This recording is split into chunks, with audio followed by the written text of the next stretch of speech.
ಮೈಸೂರಲ್ಲಿ ಇವತ್ತು ರಾಜ್ಯ ಪ್ರಶಸ್ತಿ ಪಡೆದಿರತಕ್ಕಂತಹ ಸಂಭ್ರಮದಲ್ಲಿ ಮೇಘನಾ ರಾಜ್ ಅವರು ಇದ್ದಾರೆ. ಸೊ ಅವ್ರನ್ನೇ ಮಾತಾಡ್ಸೋಣ.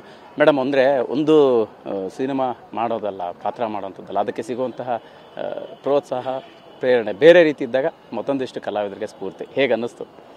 ಇಲ್ಲ, ಇದು 2018ರಲ್ಲಿ ಮಾಡಿದ ಸಿನಿಮಾಗೆ 2020ರಲ್ಲಿ ಅನೌನ್ಸ್ ಆಗಿ ಇವತ್ತು 2025ರಲ್ಲಿ ನಮ್ಮ ಕೈಗೆ ಬಂತು ಅವಾರ್ಡ್. ಭಾಳ ಸಂತೋಷ ಆಗ್ತಿದೆ. ಎಲ್ಲರೂ ಯಾವುದೇ ಅವರ ಒಂದು ಕೆಲಸಗಳು ಮಾಡಿದಾಗ ಅದಕ್ಕೊಂದು ರೆಕಗ್ನಿಷನ್ ಇಷ್ಟಪಟ್ಟೇ ಪಡ್ತಾರೆ. ಸೊ ಸಿನಿಮಾ ನಟರಾಗಿ ನಾವೊಂದು ಸ್ವಲ್ಪ ಜಾಸ್ತಿನೇ ಇಷ್ಟಪಡ್ಬೋದು. ಆ ಒಂದು ರೆಕಗ್ನಿಷನ್ ಸಿಕ್ಕಿ ಇವತ್ತು ಅದು ನಮ್ಮ ಕೈ ಸೇರಿದೆ ಅಂದಮೇಲೆ ಐ ಥಿಂಕ್ ಅದಕ್ಕಿಂತ ಇನ್ನೇನು ಬೇಕು. ಈಗ ಪ್ರತಿ ಸಿನಿಮಾ, ಪ್ರತಿ ಪಾತ್ರ ಕೂಡ ಮತ್ತೊಂದಿಷ್ಟು ಹೊಸ ಪ್ರಯತ್ನಗಳಿಗೆ, ಹೊಸ ಸಾಧ್ಯತೆಗಳಿಗೆ ಪ್ರೇರಣೆ ಆಗುತ್ತೆ. ಇವತ್ತಿನ ಈ ಸಂದರ್ಭ, ಸನ್ನಿವೇಶ ನಿಮ್ಗೆ ಎಷ್ಟು ಸ್ಪೆಷಲ್ ಆಗಿತ್ತು? ಹೇಗೆ ಅನ್ನಿಸ್ತದೆ?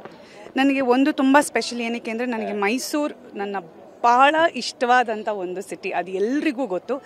ಸೊ ನನ್ನ ಪ್ರಶಸ್ತಿ ಕೊಡೋ ಟೈಮು ಅದು ಮೈಸೂರಲ್ಲಿ ಈ ಕಾರ್ಯಕ್ರಮ ನಡಿಬೇಕಾಗಿತ್ತು ಅನ್ನೋದಿತ್ತು ಅನಿಸುತ್ತೆ.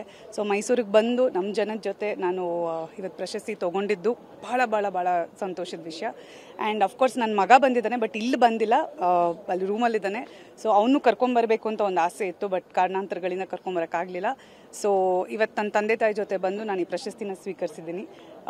ಸೊ ಸ್ಪೆಷಲ್ಲಾಗಿ ಚಿರು ಭಾಳ ಇಂಪಾರ್ಟೆಂಟಾಗಿ ಈ ಸಿನಿಮಾಗೆ ಅವರ ಒಂದು ಬೆಂಬಲ ಇತ್ತು. ಸೊ ನನ್ನ ಮದುವೆ ಸೀರೆನೇ ನಾನು ಉಟ್ಕೊಂಬಂದಿರೋದು. So it's all the more special. Madam, ನಾನು ಖಂಡಿತ ಅದನ್ನ ಮಾತು ಮುಂದುವರಿಸಿ ಅದನ್ನೇ ಕೇಳಬೇಕಂತ ಇದ್ದೆ.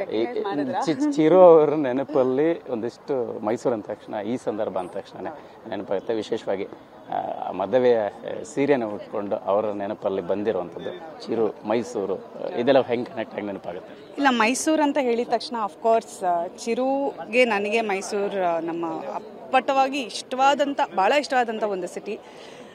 ಸೊ ಈ ಒಂದು ಸಿನಿಮಾಗೆ ಅವ್ರಿಗೆ ನಾನು ಯಾವ ರೀತಿ ಥ್ಯಾಂಕ್ ಯು ಹೇಳೋದು ಅಂದರೆ, ನನ್ನ ಒಂದು ಒಂದು ಗ್ರ್ಯಾಟಿಟ್ಯೂಡ್ ತೋರಿಸ್ಬೇಕು ಅನ್ನೋದು ನನ್ನ ಮದುವೆ ಸೀರೆ ಉಟ್ಕೊಂಡ್ಬಂದಿದ್ದು. Thank you ma'am. Thank you. ಇದಿಷ್ಟು ನಟಿ ಮೇಘನಾ ರಾಜ್ ಅವರ ಮಾತಾಗಿರ್ತಕ್ಕಂಥದ್ದು. ಕ್ಯಾಮ್ರಾ ಪರ್ಸನ್ ಶರಣು ಜೊತೆ ಮಾಲ್ತೇಶ್ ಜಗ್ಗಿನ್, TV9 ಮೈಸೂರು.